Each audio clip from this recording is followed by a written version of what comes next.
Hello everyone. Assalamu alaikum. Welcome to Easy to Grow Education. আশা করছি সবাই অনেক ভালো আছো। আজকে আমরা বিজ্ঞান অনুসন্ধানী পাঠ নবম শ্রেণীর অধ্যায় 11, যা কিনা মানব শরীরের তন্ত্র নিয়ে আলোচনা করা হয়েছে, যে অধ্যায়ে সেটা নিয়ে আলোচনা করছিলাম আমরা। আমরা এই অধ্যায়টা অলরেডি আলোচনা শুরু করে ফেলেছি এবং কয়েকটা টপিক কমপ্লিটও করেছি। তো আমরা এখন পরবর্তী যে টপিক গুলো রয়েছে সেগুলোতে এখন মুভ করব। সো চলো শুরু করা যাক। আমরা এই অধ্যায়টা যখন শুরু করেছিলাম, অধ্যায় শুরুতে স্নায়ুতন্ত্র নিয়ে আলোচনা করেছিলাম। এরপরে স্নায়ুতন্ত্রের বিন্যাস, কেন্দ্রীয় স্নায়ুতন্ত্র, মস্তিষ্ক, তারপরে হচ্ছে মস্তিষ্কের যে অংশগুলো রয়েছে, সেরিব্রাম, স্টেম, সেরিবেলাম, তারপরে মেরুরজ্জু, প্রান্তীয় স্নায়ুতন্ত্র, সোমাটিক স্নায়ুতন্ত্র, এগুলো নিয়ে মোটামুটি আমি তোমাদের সাথে আলোচনা করেছিলাম। আমরা শেষ পর্যন্ত মনে হয় আমাদের আলোচনার এই পর্যন্ত এসেছিলাম যে মানবদেহের যে প্রতিবর্তী ক্রিয়া রয়েছে সেখানে। গত লেকচার ভিডিওতে আমি মূলত হচ্ছে তোমাদের এই চিত্রটা বুঝাতে গিয়ে শেষ করে ফেলেছিলাম। এই চিত্রটা আমি আবার শুরু করছি তোমাদের, যেহেতু আমি গত লেকচার ভিডিওতে বলেছি যে আমি এটা নিয়ে এই ভিডিওতে ক্লিয়ার ভাবে আলোচনা করব সবকিছু। সো এইটা হচ্ছে মানবদেহের প্রতিবর্তী ক্রিয়ার যে চিত্র।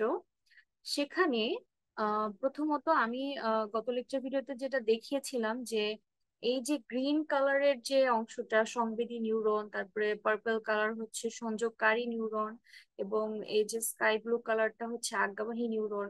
এটা অ্যাকচুয়ালি এই ছবির সাথেই কিন্তু রিলেটেড। আমি তখন বিষয়টা খেয়াল করিনি, কিন্তু তোমরা একটু লক্ষ্য করলেই দেখতে পারবে যে আঙ্গুলের ত্বকে অবস্থিত সংবেদী নিউরনের ডেনড্রাইট ব্যথার অনুভূতি গ্রহণ করছে। তাহলে এইখানে এই যে গ্রিন কালারের যে লাইনটা দেখতে পাচ্ছ, এখানে আগুনের সংস্পর্শে আসার কারণে এখানে একটা সংবেদী নিউরন রয়েছে যেটা কিনা ব্যথার অনুভূতি গ্রহণ করছে। এবং এই যে এখানে এই গ্রিন লাইনটা দিয়ে এটা পাস হয়ে পেশিতে আসছে, এবং পেশি থেকে আজ্ঞাবাহী নিউরনের বা পেশি সংযুক্ত অ্যাকসন প্রান্ত, যেটা কিনা একটা স্কাই ব্লু কালার থেকে আবার ব্যাক করেছে, যেটা কিনা আজ্ঞাবাহী নিউরনের মাধ্যমে প্রবাহিত হচ্ছে। এবং আলটিমেটলি এখানে তোমরা একটা সংযোগকারী নিউরন দেখতে পাচ্ছ। এখানে একটু লক্ষ্য করলে দেখতে পারবে তোমরা যে এখানে স্কাই ব্লু কালারটা এবং গ্রিন কালারটা একটা আরেকটার অপোজিট দিয়ে এই পার্পল কালারের নিউরনটার সাথে ইন্টারকানেক্টেড হয়েছে। অর্থাৎ এখানে সংযোগকারী নিউরন হচ্ছে এই পার্পল কালারটা, আজ্ঞাবাহী নিউরনের কোষ দেহ হচ্ছে এই স্কাই ব্লু কালারটা, এবং অনুভূতি বাহী সংবেদী নিউরনের অ্যাকশন হচ্ছে এই যে গ্রিন কালারের নিউরনটা। এবং এটা হচ্ছে তোমাদের এই পুরা মানব দেহের প্রতিবর্তী ক্রিয়ার একটা চিত্র। এখানে মানে একটা এক্সাম্পল বলতে পারো যে এইভাবে আর কি নিউরন গুলা কিভাবে কোন সিগন্যাল পাস করছে। তো আশা করি তোমরা চিত্রটা বুঝতে পারছো। একটু মনোযোগ দিয়ে লক্ষ্য করলেই তোমরা পুরো বিষয়টা বুঝতে পারবে। এখন আমরা আসলে এই প্রতিবর্তী ক্রিয়া বা রিফ্লেক্স অ্যাকশন বলতে কি বোঝাচ্ছে সেটা নিয়ে আলোচনা করি। প্রতিবর্তী ক্রিয়া বলতে উদ্দীপনার আকস্মিকতা এবং তার কারণে স্বয়ংক্রিয় প্রতিক্রিয়াকে বোঝায়। তাহলে এখানে কি বলছে যে এই প্রতিবর্তী ক্রিয়া রয়েছে, এটা উদ্দীপনার একটা আকস্মিকতা সৃষ্টি করবে, এবং এই সৃষ্ট আকস্মিকতার কারণেই একটা স্বয়ংক্রিয় প্রতিক্রিয়া জানাবে। অর্থাৎ এই স্বয়ংক্রিয় যে প্রতিক্রিয়াটার সৃষ্টি হচ্ছে এটাই হচ্ছে প্রতিবর্তী ক্রিয়া। হঠাৎ করে আঙ্গুলে সূচ ফুটলে অথবা হাতে গরম কিছু পড়লে আমরা অতি দ্রুত হাতটি উদ্দীপনার স্থান থেকে সরিয়ে নিই। এটি হচ্ছে প্রতিবর্তী ক্রিয়ার ফল। এই যে আমি একটু আগে তোমাদের যে চিত্রটা আর কি দেখালাম, যে ওখানে একটা মোমবাতির আগুনের মধ্যে সে হাত দেওয়ার ফলে তার হাতের মধ্যে যে ঘটনাটি ঘটছে আর কি, সেটাই হচ্ছে প্রতিবর্তী ক্রিয়ার ফলে ঘটছে। মানে দেখা যাচ্ছে যে এরকম কোনো সিচুয়েশন হয়েছে যে আমাদের আঙ্গুল বা গরম কিছু বা খুব বেশি ঠান্ডা যেটা আমাদের শরীরের ক্ষেত্রে সহনীয় পর্যায়ে নাই বা আমাদের সেটা অস্বস্তির সৃষ্টি করতেছে, সে সময় আমরা একটা মানে খুবই দ্রুত একটা মানে অ্যাকশন করে ফেলি। এটা মূলত হয় হচ্ছে প্রতিবর্তী ক্রিয়ার ফলে। আমরা কিন্তু মানে চাইলেই প্রতিবর্তী ক্রিয়াটাকে নিয়ন্ত্রণ করতে পারি না।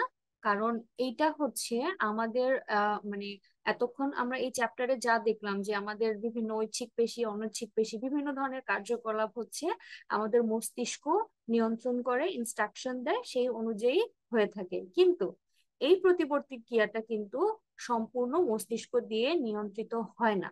এটা মূলত নিয়ন্ত্রিত হয় মেরুরজ্জু বা স্পাইনাল কর্ড দিয়ে। তাই কিন্তু আমরা এই ক্রিয়াটাকে নিজেদের দ্বারা নিয়ন্ত্রণ করতে পারি না। তাহলে এখানে তোমরা বুঝতে পারছো যে আমরা কোন ক্রিয়াগুলোকে প্রতিবর্তী ক্রিয়া বলবো। খুব সহজ ভাষায় মানে যেসব উদ্দীপনার প্রতিক্রিয়াগুলো মস্তিষ্ক দিয়ে না হয়ে মেরুরজ্জু দিয়ে নিয়ন্ত্রিত হয় তাকে প্রতিবর্তী ক্রিয়া বলে। আমরা আহ এই এতক্ষণ পুরো আলোচনায় মস্তিষ্ক দিয়ে কিন্তু সবকিছু নিয়ন্ত্রণের ব্যাপারটা বলে আসছিলাম, এটা যেটা আমি তোমাদেরকে ইতিমধ্যে বললাম। কিন্তু যখন এবং এগুলোরও আহ, মানে ক্রিয়া সম্পর্কে, তারপর হচ্ছে কিভাবে হচ্ছে, কেন হচ্ছে, প্রত্যেকটার কাজ কি, এগুলো আমরা দেখে আসছি। তাহলে কিছু কিছু জিনিস আছে যেগুলো আসলে মানে আমাদের দেহে মস্তিষ্ক দিয়ে নিয়ন্ত্রিত হচ্ছে না, না হয়ে মানে আর কি মেরুরজ্জু দিয়ে নিয়ন্ত্রিত হচ্ছে, সেটাই হচ্ছে প্রতিবর্তী ক্রিয়া। অসতর্কভাবে জ্বলন্ত মোমবাতির আলোক শিখায় আঙ্গুল চলে তাৎক্ষণিকভাবে হাত অন্যত্র সরে যাওয়ার মানে প্রতিবর্তী ক্রিয়াটা আরেকভাবে ব্যাখ্যা করা যায়। সেটা হলো যে দেখো, আঙ্গুলে যখন তাপ লাগার সঙ্গে সঙ্গে আঙ্গুলের ত্বক সংবেদী নিউরন ব্যথার উদ্দীপনা গ্রহণ করে, এখানে ত্বক গ্রাহক অঙ্গ হিসেবে কাজ করে। আমরা ওই যে কোনো কিছু আদান প্রদানের ক্ষেত্রে প্রেরক গ্রাহক এ ধরনের চিন্তা যে করি যে হ্যাঁ আমি গ্রহণ করছি গ্রাহক, আমি পাঠাচ্ছি প্রেরক, এভাবে তোমরা চিন্তা করো যে যখন আমাদের আঙ্গুলে তাপ লাগছে, এই তাপটা মানে ইনিশিয়ালি কোথায় লাগছে, মানে ফার্স্ট অফ অল কোথায় যাচ্ছে, যে আমাদের ত্বকে লাগছে। এবং এই ত্বকের মধ্যে অবস্থিত যে সংবেদী নিউরনটা রয়েছে সেটা আমাদের ব্যথার উদ্দীপনাটা গ্রহণ করছে। আমি যদি আরেকটু চিত্রটাতে ব্যাক যাই তাহলে দেখতে পারবো এই যে এই গ্রিন লাইনটা, যেটা কিনা সংবেদী নিউরন, এই মানে সংবেদী নিউরনের একটা ডেনড্রাইট যেটা কিনা ব্যথার অনুভূতি গ্রহণ করছে বা এর গ্রাহক হিসেবে কাজ করছে। এরপরে এটাকে আমরা কিভাবে ব্যাখ্যা করতে পারি, এরপর আঙ্গুলের ত্বক থেকে এই উদ্দীপনার সংবেদী নিউরনের অ্যাকশনের মাধ্যমে মেরুরজ্জুতে পৌঁছাচ্ছে। তাহলে আমরা অবশ্যই চিত্রতে এটা দেখেছি যে এই যে এটা অ্যাকশন এর মধ্য দিয়ে যাচ্ছে, অনুভূতি বাহী সংবেদী নিউরনের অ্যাকশন, ঠিক আছে। এরপরে কি হচ্ছে, এরপরে হচ্ছে মেরুরজ্জু বা স্পাইনাল কর্ডে অবস্থিত সংবেদী নিউরনের অ্যাকশন থেকে তড়িৎ রাসায়নিক পদ্ধতিতে উদ্দীপনা মধ্যবর্তী বা রিলে নিউরনের মাধ্যমে মোটর বা আজ্ঞাবাহী স্নায়ু কোষে ডেনড্রাইটে পৌঁছাচ্ছে।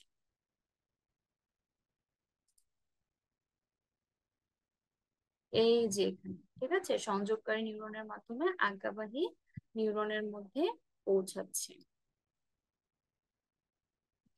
আজ্ঞাবাহী স্নায়ুর অ্যাকশনের মাধ্যমে এই উদ্দীপনা আবার পেশিতে প্রবেশ করে এবং উদ্দীপনা পেশিতে পৌঁছালে পেশির সংকোচন ঘটে, ফলে উদ্দীপনা স্থল বা আগুনের শিখা থেকে হাত আপনা আপনি সরে যায়। এখানে আমি তোমাদেরকে যে বিষয়টা বলেছিলাম, এই যে ব্যথার অনুভূতি গ্রহণ করছে, এটা ফার্স্ট অফ অল কিন্তু গ্রিন লাইন দিয়ে এখানে গিয়ে দেন এখানে পাস হয়ে তারপরে পেশিতে আসছে, পেশি দেন এটাকে নিয়ন্ত্রণ করছে। এটা কিন্তু আহ আমাদের সিকোয়েন্স ওয়াইজ যেতে হবে, যে প্রথমত আমাদের সংবেদী নিউরনটা এদিক দিয়ে পাস হলো অনুভূতিবাহী সংবেদী নিউরনের অ্যাকশনের মাধ্যমে, এবং সংযোগকারী নিউরন যখন সেটাকে কানেক্টেড করে দিল তখন আমাদের আজ্ঞাবাহী নিউরনের কোষদেহ থেকে এটা আজ্ঞাবাহী নিউরনের পেশি সংযুক্ত অ্যাকশন প্রান্তে এসে পৌঁছালো। সেখান থেকে আমাদের পেশিটা সিগন্যাল পাওয়ার সাথে সাথে ইমিডিয়েটলি একটা ডিসিশন নিয়ে নিল যে সে তার পেশিটাকে এখন সংকোচন করবে, যেন তার হাতটা সেখান থেকে সরিয়ে নিয়ে তাকে স্বস্তি দেওয়া যায়। তো এই তো এটাই আর কি, আলটিমেটলি যে পেশিতে পৌঁছানোর ফলে সংকোচন ঘটে এবং এর ফলে যে উদ্দীপনা স্থল বা আগুনের শিখা থেকে হাত দ্রুত আপনা আপনি সরে যায়। এতে মানে আপনা আপনি সরে যাচ্ছে কেন, এটা নিশ্চয়ই তোমরা বুঝতে পারতেছো। এখানে হচ্ছে মেরুরজ্জুর যে ইয়াটা আছে, মানে আমাদের মস্তিষ্ক দ্বারা নিয়ন্ত্রিত হচ্ছে না, মেরুরজ্জু দিয়ে মেরুরজ্জু দিয়ে নিয়ন্ত্রিত হচ্ছে।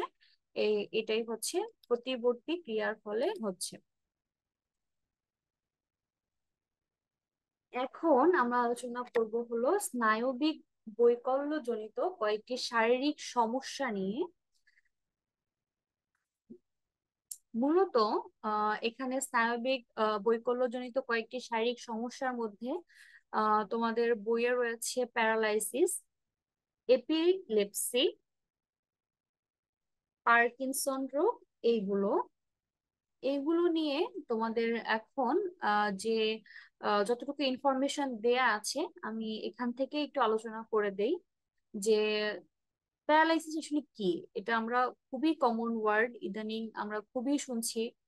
মূলত যারা আর কি স্ট্রোক করছে, স্ট্রোকের রোগীরা আছে, তাদের ক্ষেত্রে এই মানে শারীরিক সমস্যাটা আমরা বেশি দেখতে পাই। যেমন এটা কখন হয়? শরীরের কোনো অংশের ঐচ্ছিক মাংসপেশি ইচ্ছা মতো নাড়াতে না পাওয়ার মানে নাড়াতে পারার ক্ষমতা নষ্ট হওয়াকে প্যারালাইসিস বলে। সাধারণত মস্তিষ্কের কোনো অংশের ক্ষতির কারণে ওই অংশের সংবেদন গ্রহণকারী পেশিগুলোর কার্যকারিতা হারিয়ে ফেলে। অনেক সময় স্ট্রোকের কারণে প্যারালাইসিস হয়ে থাকে। এছাড়া মেরুদণ্ডের বা ঘাড়ের স্পাইনাল কর্ডের আঘাত বা দুর্ঘটনাজনিত কারণেও প্যারালাইসিস হতে পারে। অর্থাৎ প্যারালাইসিস আমাদের কেন হচ্ছে? আমাদের একটা স্নায়বিক সমস্যার কারণে হচ্ছে। আমি যেটা তোমাদেরকে এখনই বললাম যে খুবই কমন একটা আহ, মানে রোগের কারণে এটা হয়, সেটা হচ্ছে স্ট্রোক। মূলত আমাদের মস্তিষ্কের অংশের ক্ষতির কথাটা যেটা বলা হচ্ছে, আমরা যদি ব্রেইন স্ট্রোকের কথা বলি, তাহলে আমাদের ব্রেইন স্ট্রোকে ধমনী ছিঁড়ে গিয়ে সেখানে একটা মানে অতিরিক্ত রক্তক্ষরণ হয়। সেই রক্তক্ষরণের ফলে সেখানের যে মানে সংবেদন গ্রহণকারী পেশিগুলো রয়েছে, সেগুলো তার স্বাভাবিক যে কার্যকারিতাগুলো রয়েছে সেটা হারিয়ে ফেলে। এই হারিয়ে ফেলার কারণে সেখানে তো আমাদের যে স্নায়বিক সিগন্যাল গুলো পাস হওয়ার কথা বা যে স্বাভাবিক কার্যকলাপ গুলো হওয়ার কথা, সেটা কিন্তু হচ্ছে না। যেহেতু সেখানে তাদের স্বাভাবিক কার্যকলাপে একটা বাধার সৃষ্টি হচ্ছে, ফলে চাইলেই কিন্তু একজন স্ট্রোকের রোগী বা এ ধরনের মানে স্নায়বিক বৈকল্যজনিত সমস্যায় ভোগা একটি রোগী সে কখনোই তার মানে স্বাভাবিক চলাফেরা বা স্বাভাবিক কাজকর্ম বা তার পেশিগুলোকে মানে একটা সঠিক সময় সঠিক ব্যবহার করা, এ ধরনের স্বাভাবিক কার্যকলাপগুলো করা থেকে সে বিরত থাকে, কারণ সে সেগুলো করতে সক্ষম হয় না। এই কমন প্রবলেম, স্ট্রোকের প্রবলেম ছাড়াও কিন্তু অনেক সময় আমাদের মেরুদণ্ড বা ঘাড়ের স্পাইনাল কর্ডে যদি আঘাত হয় বা দুর্ঘটনাজনিত কারণে যদি কোনো মানে মানে এরকম সিচুয়েশন হলো যে তার স্নায়বিক যে কার্যকলাপগুলো আছে সেগুলো সঠিকভাবে পরিচালিত হচ্ছে না, তখনও কিন্তু এই প্যারালাইসিস হতে পারে। এরপরে আরেকটা রোগের কথা এখানে বলা আছে, সেটা হচ্ছে এপিলেপসি। এপিলেপসি কথাটা তোমরা যদি নাও খুব একটা শুনে থাকো, তোমরা কিন্তু মৃগী রোগের কথা খুবই মানে কমনলি শুনে থাকবে। এটা হচ্ছে আমাদের দেশে মানে একটু অন্যভাবেই দেখা হয়, কিন্তু এই রোগটাও কিন্তু যে একটা মস্তিষ্কের রোগ সেটা কিন্তু আমরা অনেকেই জানি না। এপিলেপসি বা মৃগী রোগ মস্তিষ্কেরই কিন্তু একটা রোগ, যাতে আক্রান্ত ব্যক্তির শরীরে খিঁচুনি বা কাঁপুনি দিতে থাকে। আহ অনেক ক্ষেত্রে এই রোগের কারণে আক্রান্ত ব্যক্তি হঠাৎ করেই সাময়িকভাবে কার্যক্ষমতা হারিয়ে ফেলে, শরীর কাঁপুনি ও খিঁচুনি দিতে দিতে মাটিতে লুটিয়ে পড়ে। অনেক ক্ষেত্রে রোগী অজ্ঞান হয়ে যায়।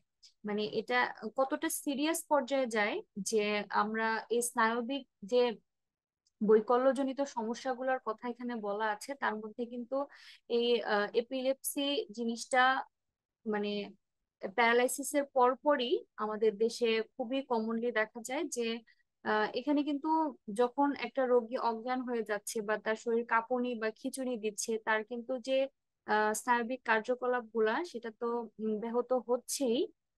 এর ফলে মানে এটা নিয়ে এখন পর্যন্ত গবেষণা চলছে, কিন্তু এর কিন্তু মূল কারণ এখন পর্যন্ত সম্পূর্ণভাবে জানা যায়নি। অনেক সময় কিন্তু একটা রোগীর ধরো এই সমস্যাটা শুরু থেকে ছিল না, কিন্তু মাথায় আঘাতজনিত কারণে বা মেনিনজাইটিস বা এনসেফালাইটিস, জন্মগত মস্তিষ্কের বিকৃতি, টিউমার ইত্যাদি কারণেও কিন্তু এপিলেপসির উপসর্গগুলো দেখা যায়। এরপরে আরেকটা রোগের কথা এখানে উল্লেখ করা আছে, সেটা হচ্ছে পার্কিনসন রোগ। পার্কিনসন রোগটা হচ্ছে মস্তিষ্কের এমন এক অবস্থা যার কারণে হাতে ও পায়ের কাঁপুনি হয় এবং আক্রান্ত রোগী নড়াচড়া বা হাঁটাহাঁটি করতে সমস্যা হয়। এই রোগ সাধারণত 50 বছরের পরে হয়। স্নায়ুকোষ বিভিন্ন ধরনের রাসায়নিক পদার্থ তৈরি করে থাকে, যার একটি হলো ডোপামিন। ডোপামিন নামে কিন্তু আমরা একটা, এই অধ্যায়ে আছে কিনা জানি না, আমি দেখি সামনে পেলে তোমাদেরকে এটা নিয়ে বেশ ভালো করে আহ, আলোচনা করব। ডোপামিন শরীরের পেশি নড়াচড়ায় কিন্তু সাহায্য করে। পার্কিনসন রোগাক্রান্ত রোগীর মস্তিষ্ক ডোপামিন তৈরির কোষগুলো ধীরে ধীরে নষ্ট হয়ে যায় এবং ডোপামিন ছাড়া ওই স্নায়ু কোষগুলো পেশি কোষগুলোতে সংবেদন পাঠাতে পারে না বলে মাংসপেশি তার কার্যকারিতা হারায়।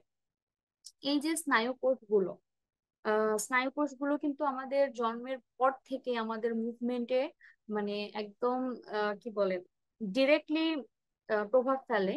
তো দেখা গেছে যে সাধারণত আমাদের দেশে বা এটা হচ্ছে যাদের এজ 50 বছরের ঊর্ধ্বে, তারা এই স্নায়ু কোষগুলোর মানে তাদের দেহে যে স্নায়ুকোষ, এই ধরনের স্নায়ুকোষগুলোর বিভিন্ন ধরনের রাসায়নিক পদার্থ তৈরি করার যে সক্ষমতা থাকে, সেটার মধ্যে যখন ডোপামিন নামক এক ধরনের রাসায়নিক তৈরি করার কথা সেটা সে তৈরি করতে পারছে না, তখন কিন্তু সে তার শরীরের পেশিগুলো স্বাভাবিক নড়াচড়ার থেকে ব্যাহত থাকছে। কারণ এই যে ডোপামিন নামক যে রাসায়নিক পদার্থটা রয়েছে, এটার কারণেই কিন্তু আমাদের শরীরের পেশির নড়াচড়াগুলো হয়ে থাকে।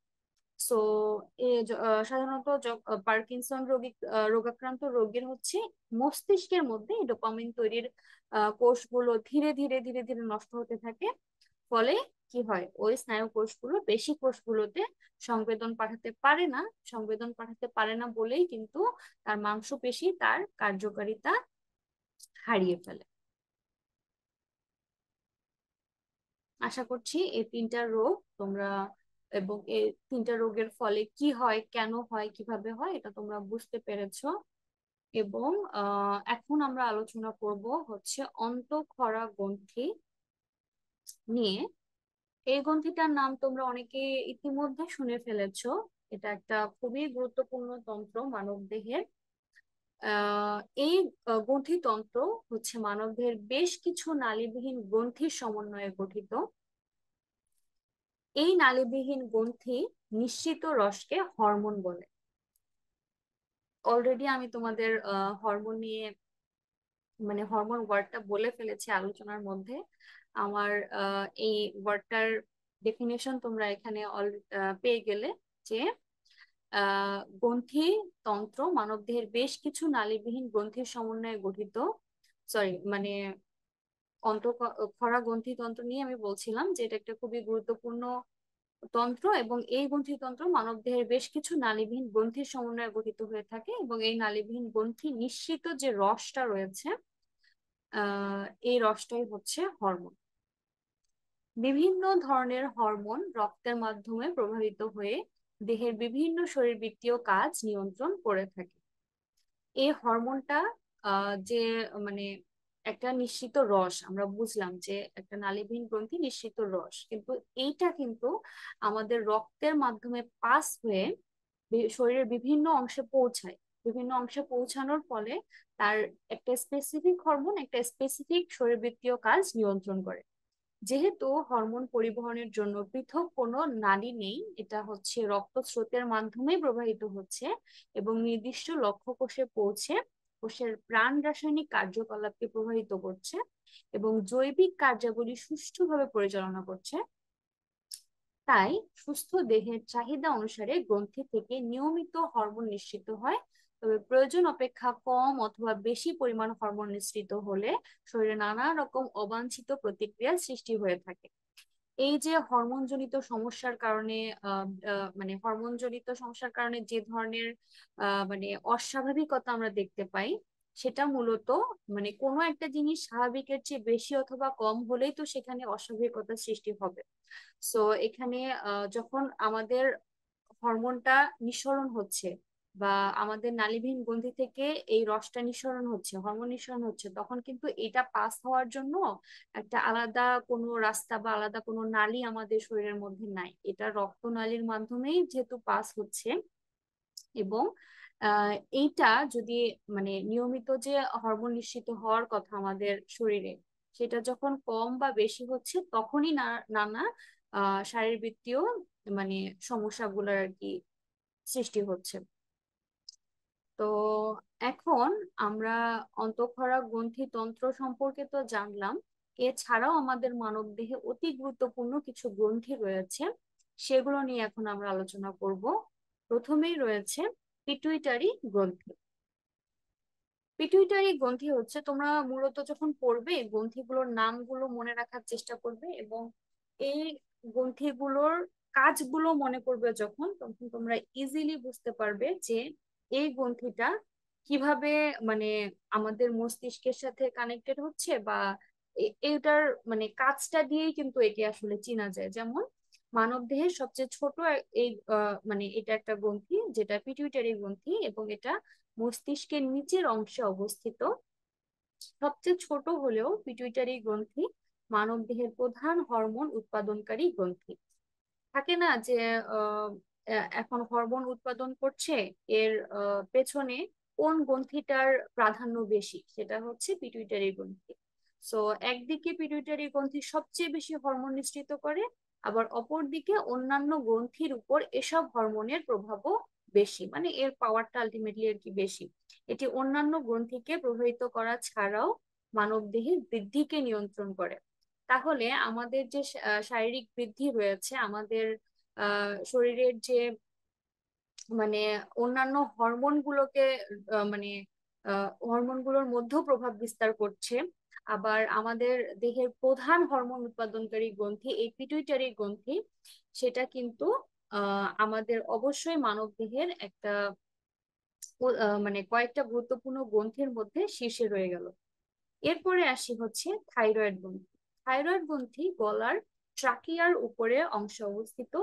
এই গ্রন্থি থেকে প্রধানত থাইরক্সিন হরমোন নিঃসরণ হয়। থাইরয়েড গ্রন্থি থেকে নিঃসৃত হরমোন থাইরক্সিন সাধারণত মানব দেহের স্বাভাবিক বৃদ্ধি এবং বিপাকীয় কাজ নিয়ন্ত্রণ করে। থাইরয়েডের আরেকটি হরমোন মানব দেহের ক্যালসিয়াম বিপাকের সঙ্গেও জড়িত। তাহলে আমি যে কাজগুলো তোমাদের মনে রাখতে বললাম, সেটা এখন পর্যন্ত আমরা দুইটা গ্রন্থি দেখলাম, যে পিটুইটারি গ্রন্থি কি করে, যে মানবদেহের বৃদ্ধিকে নিয়ন্ত্রণ করতেছে, এর নিঃসরণ বেশি হয়, এবং অন্যান্য গ্রন্থির উপর এসব হরমোনের প্রভাব বেশি থাকে। থাইরয়েড গ্রন্থি কি মানে কি কাজ করে, সে হচ্ছে সাধারণত মানব দেহের স্বাভাবিক বৃদ্ধি নিয়ন্ত্রণ এবং বিপাকীয় কাজ নিয়ন্ত্রণ, এবং পাশাপাশি ক্যালসিয়াম বিপাকের সঙ্গেও জড়িত। এরপরে আসি প্যারাথাইরয়েড গ্রন্থি। এটা একজন মানুষের সাধারণত 4টি প্যারাথাইরয়েড গ্রন্থি থাকে, যার সব কয়টি হচ্ছে থাইরয়েড গ্রন্থির পিছনের দিকে থাকে। এবং এই গ্রন্থি হতে নিঃসৃত হরমোন মূলত ক্যালসিয়াম ও ফসফরাসের বিপাক নিয়ন্ত্রণ করে। তাহলে এর কাজ আমরা কি দেখলাম, যে এ থেকে নিঃসৃত হরমোনগুলো ক্যালসিয়াম এবং ফসফরাসের যে বিপাকটা রয়েছে সেগুলোকে হ্যান্ডেল করে। এরপরে আসে হচ্ছে থাইমাস গ্রন্থি। থাইমাস গ্রন্থি গ্রীবা অঞ্চলে অবস্থিত। থাইমাস গ্রন্থি দেহের রোগ প্রতিরোধ ক্ষমতা বিকাশে সাহায্য করে।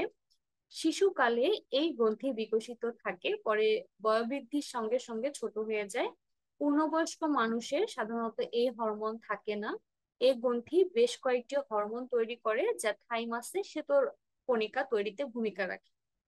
আমরা একটা জিনিস দেখেছি, যে শ্বেত রক্ত কণিকা কিন্তু আমাদের দেহে সৈনিকের মতো কাজ করে, যা কিনা দেখা যাচ্ছে যে বাইরে থেকে হার্মফুল কোনো কিছু আমাদের শরীরে আসে, সে ফাইট করে আমাদের শরীরকে সুস্থ স্বাভাবিক রাখার চেষ্টা করে। এখন এর সাথে আবার জড়িত হচ্ছে থাইমাস গ্রন্থি, কারণ এটাও কিন্তু আমাদের দেহে রোগ প্রতিরোধ ক্ষমতা বিকাশে সাহায্য করে। আহ মানে শিশুকালে আমাদের যেহেতু আমাদের সবকিছু মানে শারীরিক যে কার্যকলাপ গুলো সেগুলো হচ্ছে একটু আলাদাভাবেই নিয়ন্ত্রিত হয়, এবং সেহেতু এখানে কিন্তু শিশুকালে থাইমাস গ্রন্থিটা বিকশিত থাকে। আবার যখন আমাদের বয়স বৃদ্ধি পেতে থাকে তখন সেটা আস্তে আস্তে ছোট হয়ে যায়। একজন বয়স্ক মানুষের দেখি এটা একদম মানে থাকেই না বলা চলে। এবং এইটাও কিন্তু এই গ্রন্থিটাও বেশ কয়েকটা হরমোন তৈরি করে, যা থাইমাসে শ্বেত রক্তকণিকা তৈরিতে ভূমিকা রাখে।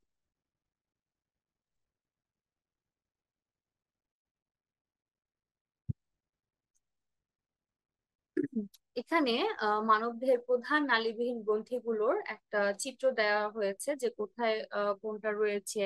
যেমন পিটুইটারি গ্রন্থি, thyroid, parathyroid, thymus, adrenal, অগ্ন্যাশয়, গর্ভাশয়, শুক্রাশয়।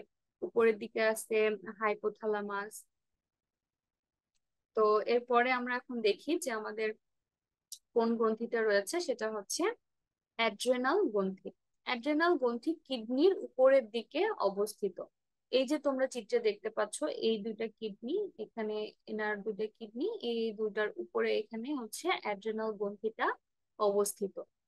Adrenal গ্রন্থি দেহের অত্যাবশ্যকীয় বিপাকীয় কার্যকলাপ নিয়ন্ত্রণ করে। এই গ্রন্থি মূলত কঠিন মানসিক ও শারীরিক চাপ থেকে উদ্ধার পেতে সাহায্য করে। এই গ্রন্থি থেকে নিঃসৃত হরমোন গুলো একটি হচ্ছে অ্যাড্রেনালিন, এবং অ্যাড্রেনালিন হরমোন হৃৎপিণ্ড ও ধমনীর অনৈচ্ছিক পেশি সংকোচন নিয়ন্ত্রণ করে, ভয়, আনন্দ, শোক প্রকাশে বিশেষ ভূমিকা পালন করে। আশা করি তোমরা এটা বুঝতে পেরেছো যে এটার অবস্থান কোথায়। এটার অবস্থান হচ্ছে কিডনির উপরে। আমি কাজ মনে রাখতে বলেছিলাম। এর কাজ হচ্ছে যে দেহের অত্যাবশ্যকীয় বিপাকীয় কার্যকলাপগুলো নিয়ন্ত্রণ করছে, এছাড়াও কঠিন মানসিক ও শারীরিক চাপ থেকে উদ্ধার করছে, এবং পাশাপাশি যে হৃৎপিণ্ড ও ধমনীর অনৈচ্ছিক পেশির সংকোচনটা নিয়ন্ত্রণ করে, ভয়, আনন্দ, শোক প্রকাশে বিশেষ ভূমিকা পালন করে। আচ্ছা, এরপরে আছে হলো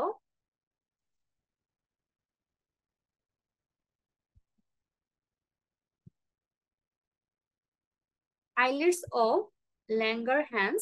আইলেটস অফ ল্যাঙ্গারহ্যান্স অগ্ন্যাশয়ের মাঝে অবস্থিত। এই কোষ গুচ্ছ শরীরের শর্করা বিপাক নিয়ন্ত্রণ করে।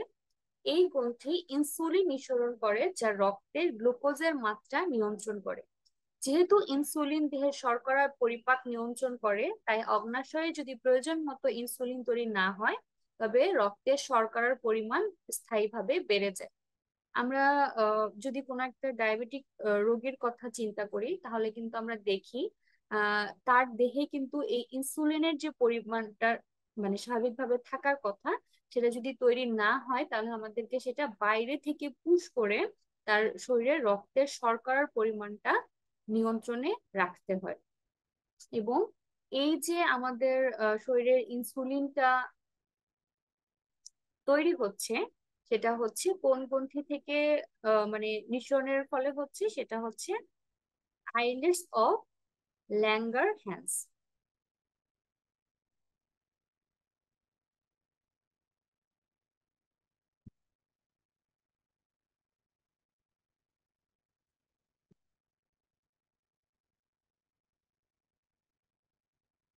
ওকে, এরপরে আছে হচ্ছে তোমাদের পিনিয়াল বডি। পিনিয়াল বডি হচ্ছে এটা মস্তিষ্কের সঙ্গে সংযুক্ত একটি গোলাকার গ্রন্থি। এই গ্রন্থি থেকে নিঃসৃত হরমোন হলো মেলাটোনিন, যেটি দেহের দিন রাতের চক্র নিয়ন্ত্রণ করে। এরপরে আছে হচ্ছে গোনাড বা জনন গ্রন্থি। এটি মেয়েদের ডিম্বাশয় এবং ছেলেদের শুক্রাশয়ে অবস্থিত। জনন অঙ্গ থেকে নিঃসৃত হরমোন দেহের পরিণত বয়সের লক্ষণগুলো বিকশিত করতে ভূমিকা রাখে। প্রাণীর জনন অঙ্গের বৃদ্ধির পাশাপাশি এটি জনন চক্র এবং যৌন আচরণ নিয়ন্ত্রণ করে থাকে। জনন অঙ্গ থেকে পরিণত বয়সের পুরুষ দেহে টেস্টোস্টেরন এবং স্ত্রী দেহে ইস্ট্রোজেন নামক হরমোন উৎপাদন হয়। এই যে আমরা এতগুলো হরমোন নিয়ে আলোচনা করলাম, যে মানবদেহের কয়েকটা গুরুত্বপূর্ণ গ্রন্থি, সেই গ্রন্থি থেকে কোন কোন হরমোন গুলো সৃষ্টি হচ্ছে এবং তারা কি কি কাজ করছে আমাদের শরীরের মধ্যে, এগুলো এতক্ষণ আমরা জানলাম। এখন এই যে হরমোন গুলো, এগুলোর যদি কোনো কারণে আহ মানে আমাদের দেহে পরিমিত পরিমাণে আহ উৎপন্ন না হয় এবং তাদের কার্যকলাপগুলো সঠিকভাবে পরিচালিত করতে না পারে, তাহলে আমাদের দেহে হরমোন জনিত নানা ধরনের অস্বাভাবিকতা দেখা দেয়। সেই অস্বাভাবিকতার মধ্যে আমরা এখন কয়েক ধরনের সমস্যা নিয়ে আলোচনা করব। তার মধ্যে প্রথমেই রয়েছে হচ্ছে থাইরয়েড সমস্যা। থাইরয়েড সমস্যাটা কেন হয়? সাধারণত আয়োডিনযুক্ত খাবার খেলে থাইরয়েড হরমোন তৈরি হয়। সমুদ্রের পানিতে আয়োডিন থাকায় সামুদ্রিক মাছ মানুষের খাদ্যে আয়োডিনের অন্যতম মূল উৎস। আয়োডিনের অভাবে গলগণ্ড বা গয়টার রোগ হয়ে থাকে। তাই সমুদ্র থেকে দূরে অবস্থিত এলাকায় একসময় এই রোগের সংখ্যা বেশি পাওয়া যেত। খাদ্যে আয়োডিনযুক্ত লবণ ব্যবহারের কারণে আজকাল এই রোগের প্রাদুর্ভাব দূর করা সম্ভব হয়েছে। গলগণ্ড ছাড়া থাইরয়েড হরমোনের ঘাটতি হলে শিশুদের মানসিক বিকাশও বাধা পায় এবং চেহারায় স্বাভাবিক শিশুদের থেকে বৈসাদৃশ্য থাকে। সামুদ্রিক মাছ, মানে ছাড়া কলা, ফলমূল, কচু ইত্যাদি খেলে এই সমস্যা থেকে মুক্তি পাওয়া যায়। আমাদের দেশে একটা সময়ে এই থাইরয়েড সমস্যা মানে অতি মাত্রায় হতো। তো তখন এই সমস্যা থেকে পরিত্রাণের জন্য চিন্তা করা হলো যে আমাদের দেশের এমন একটা কোনো কমন খাবারকে যদি আহ চিন্তা করা যায়, যেটা আমাদের দেশের প্রায় অলমোস্ট মানে সব মানুষই গ্রহণ করছে কোনো না কোনো ভাবে, কোনো না কোনো প্রসেসে। তো সেরকম কোনো একটা খাবারকে সিলেক্ট করে সেখানে যদি আমরা মানে আয়োডিনটাকে ইনশিওর করতে পারি যে এখানে পরিমিত পরিমাণে আয়োডিন আছে, তোমরা ওই খাবারটা নেওয়ার পাশাপাশি তোমাদের যদি আয়োডিনের কোনো ঘাটতি থাকে তোমরা সেটা নিতে পারবে। সো অনেক গবেষণা চিন্তা ভাবনার পরে এটা ডিসিশন আসলো যে হ্যাঁ, মানুষ লবণ যেটা আছে সেটা হচ্ছে মানে প্রায় সব তরকারি বা বিভিন্ন ভাবে নিয়ে থাকে। তখন আলাদা করে লবণের সাথে আয়োডিন যুক্ত করার বিষয়টা চলে আসলো। তো সেভাবেই যারা সমুদ্র থেকে দূরে অবস্থিত বা সবসময় সামুদ্রিক মাছ খেতে পারে না, বা যে ধরনের খাবার খেলে হচ্ছে এই মানে আয়োডিনের অভাবটা ঠিক মতো পূরণ হবে সেগুলো খেতে পারে না, সেজন্য লবণের সাথে অতিরিক্ত আয়োডিন যুক্ত করে এই আয়োডিনের ঘাটতিটাকে রিমুভ করা মানে আর কি শুরু হলো। তো আলটিমেটলি যখন এটা সবাই আস্তে আস্তে সচেতন হতে থাকলো, এখন কিন্তু এই আয়োডিনের অভাবে যে থাইরয়েডের সমস্যাটা দেখা দেয় সেটা অনেকটা কমে আসছে, কিন্তু এটা কিন্তু একটা খুবই আর কি কমন সমস্যা। এছাড়া কিন্তু আমরা যদি কলা, ফলমূল, কচু ইত্যাদি খাই তাহলেও কিন্তু আমরা এই সমস্যা থেকে মুক্তি পেতে পারি। অলরেডি আরেকটা সমস্যার কথা আমি তোমাদের সাথে শেয়ার করেছি, সেটা হচ্ছে বহুমূত্র বা ডায়াবেটিক্স। এটা কেন হয় সেটাও তোমরা ইতিমধ্যে জানো, যে অগ্নাশয়ে যদি প্রয়োজন মতো ইনসুলিন তৈরি না হয় তবে রক্তে দেহের শর্করা পরিপাক নিয়ন্ত্রণ করা সম্ভব হয় না বলে দেহে শর্করার পরিমাণ স্থায়ীভাবে বেড়ে যায়। যে অবস্থায় মানে যে অবস্থাকে আর কি বহুমূত্র বা ডায়াবেটিক্স বলে। বলে না যে দেহে হচ্ছে শর্করার পরিমাণ বেড়ে গেছে, ডায়াবেটিক্স বেড়ে গেছে। তো এটা হচ্ছে আমাদের অগ্নাশয়ে যদি প্রয়োজন মতো ইনসুলিনটা তৈরি না হয় এবং রক্তে দেহে শর্করার পরিপাক নিয়ন্ত্রণ করা সম্ভব না হয়, তাহলেই কিন্তু এই সমস্যাটা হয়। ডায়াবেটিক্স প্রধানত দুই ধরনের হয়, টাইপ 1 এবং টাইপ 2। টাইপ 1-এ হয় আক্রান্ত রোগীর দেহে একেবারেই ইনসুলিন তৈরি হয় না, তাই নিয়মিতভাবে ইনজেকশনের মাধ্যমে ইনসুলিন নিতে হয়। অন্যদিকে টাইপ 2 কি হয়, টাইপ 2 আবার মানে হচ্ছে এখানে একবারেই তৈরি না হয়, আংশিকভাবে ইনসুলিন তৈরি হয়। এক্ষেত্রে ঔষধ অগ্নাশয় কোষকে শরীরের জন্য পরিমিত ইনসুলিন তৈরিতে সাহায্য করে। একজন ডায়াবেটিক্স আক্রান্ত ব্যক্তি সুশৃঙ্খল জীবন ব্যবস্থা, পরিমিত খাদ্য গ্রহণ এবং নিয়মিত ব্যায়াম দিয়ে অনেক সময় এটি নিয়ন্ত্রণ করতে পারে। বহুমূত্র বা ডায়াবেটিক্স রোগটি সম্পূর্ণভাবে নিয়ন্ত্রণ করার উপরেই কিন্তু এটাকে মানে স্বাভাবিক অবস্থায় নিয়ে আসা সম্ভব। এর জন্য আমাদের সবার প্রথমে একটা সুশৃঙ্খল জীবন ব্যবস্থা নিয়ে আসতে হবে, পরিমিত খাদ্য গ্রহণ করতে হবে এবং নিয়মিত ব্যায়াম দিয়ে আমরা এটাকে নিয়ন্ত্রণ করতে পারি।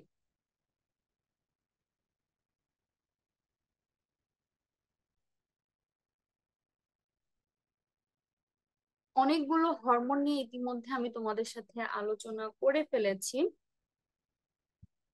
তার মধ্যে কিছু কিছু হরমোন আছে যেগুলো হচ্ছে আমাদের মানব শরীরের জন্য খুবই গুরুত্বপূর্ণ। এখন আমরা সেই হরমোনগুলো সম্পর্কে জানবো।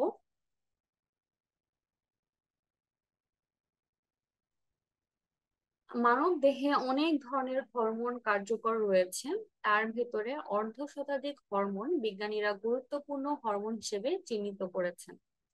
এদের ভেতর থেকে কয়েকটি গুরুত্বপূর্ণ হরমোনের নাম, তাদের কাজ এবং সেটি কোন গ্রন্থি থেকে নিঃসরণ হয় তা এখানে আলোচনা করা হয়েছে। এখন ওই তো প্রথমত ইনসুলিন।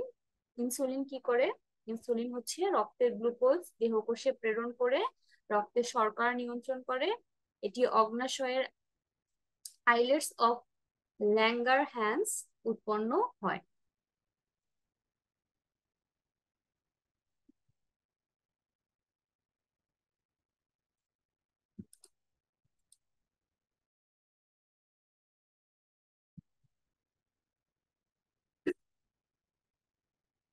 সো ইনসুলিনের পরে রয়েছে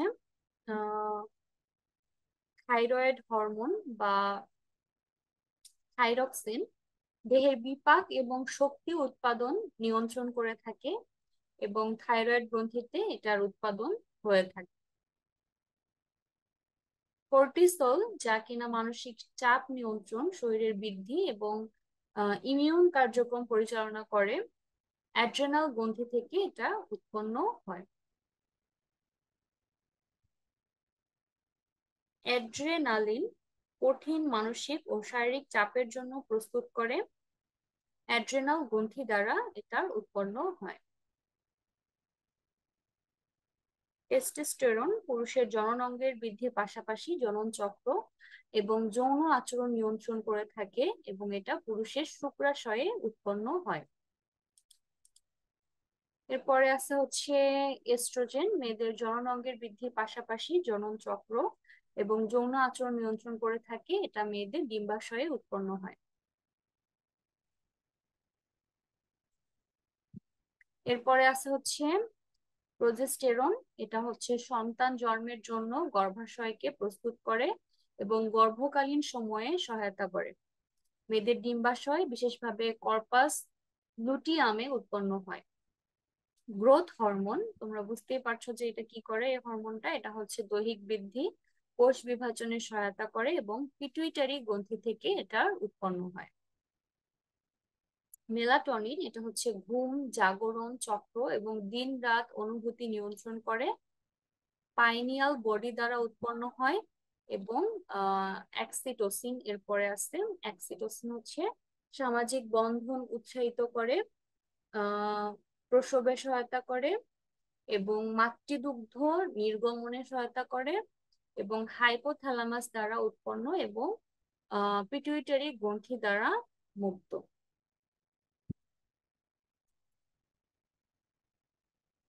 এখন আমরা আলোচনা করব হচ্ছে হৃদ সংবহন তন্ত্র নিয়ে। রক্ত জীবনী শক্তির হচ্ছে মূল।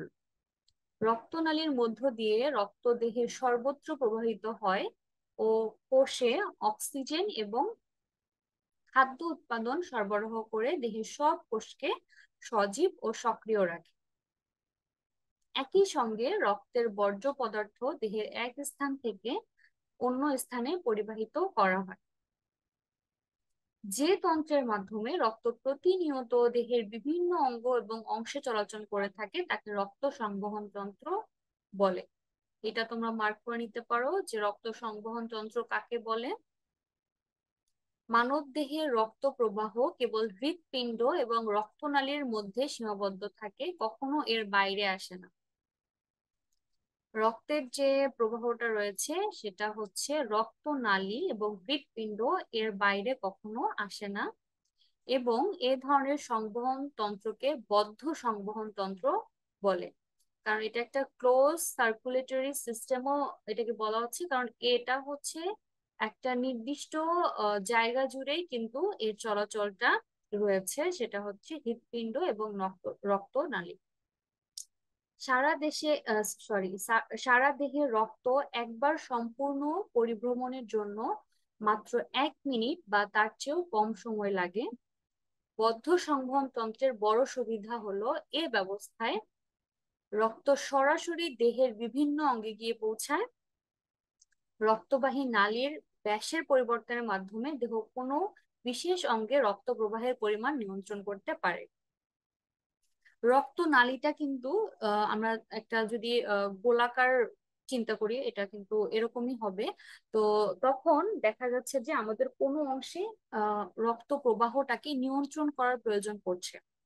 আহ তো ধরো কোথাও কেটে গিয়েছে বা কোনো ধরনের সমস্যা হয়েছে শরীরে, সেখানে রক্তটাকে আমরা রক্ত প্রবাহটাকে নিয়ন্ত্রণ করতে যাচ্ছি সেখানে। সেক্ষেত্রে রক্তবাহী নালী কি করে, তার ব্যাসের একটা পরিবর্তন করে ফেলে এবং এই পরিবর্তনের ফলে একটা বিশেষ অঙ্গে রক্ত প্রবাহের যে পরিমাণ বা মাত্রাটা রয়েছে সেটা সে নিয়ন্ত্রণ করতে পারে। এটাই হচ্ছে একটা বদ্ধ সংবহন তন্ত্রের একটা সুবিধা। এবং রক্ত বিভিন্ন অঙ্গে পরিবহন করে দ্রুত হৃৎপিণ্ডে ফিরে আসে। আমরা কিন্তু এর সময়কালটাও দেখলাম, মাত্র 1 মিনিট বা তার চেয়েও কম সময় লাগে সারা দেহে রক্ত একবার সম্পূর্ণভাবে পরিভ্রমণের জন্য।